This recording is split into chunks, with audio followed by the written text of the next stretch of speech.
So at the end of last semester, we decided that we wanted to do a music video this semester, and so we wanted to debut a new arrangement. We got advice from the recording company saying that they prefer to do songs do better if they're very original and there's some mashups that haven't been done before instead of just covers that any other a cappella group could do.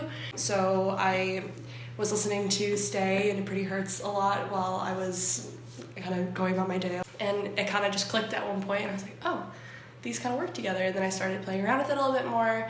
Well, we were talking about trying to get everyone in the group involved in some way or another and having these little solo parts.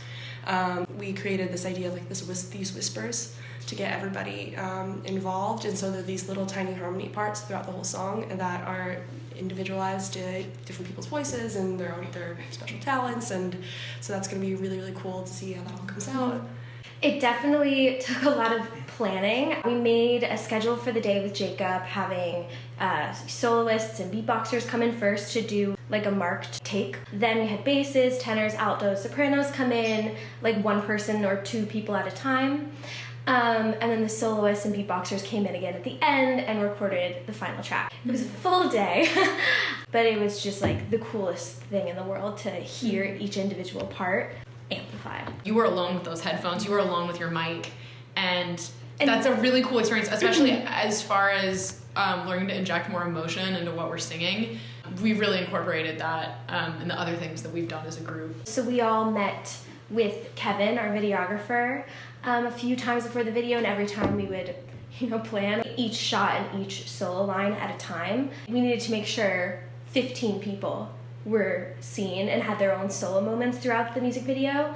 And then we also had to make a schedule throughout the day. We started at 8 a.m. and we didn't wrap till around 6 p.m. It was a challenge just like it was for the recording. It was just a really, really long day. I think you did a really good job of like, this is what's happening now, this is what's happening next. There definitely needed to be a leader. I feel like if there was no one doing the planning, this would not have gone as well as it did, When you're performing live, of course you're engaged in the background, but really the spotlight is on the soloist. Whereas with a music video, you always have to be on. Even if one person in the background isn't showing emotion or something is off, we have to redo an entire take. Kevin was so nice, because he'd be like right up in your face, like right here, and he'd be like, hey dude, what's up, how are you? I liked that. There was no like needing to or like win anybody over. It was just like it was just you and the camera, and you were telling your story, and that was really nice.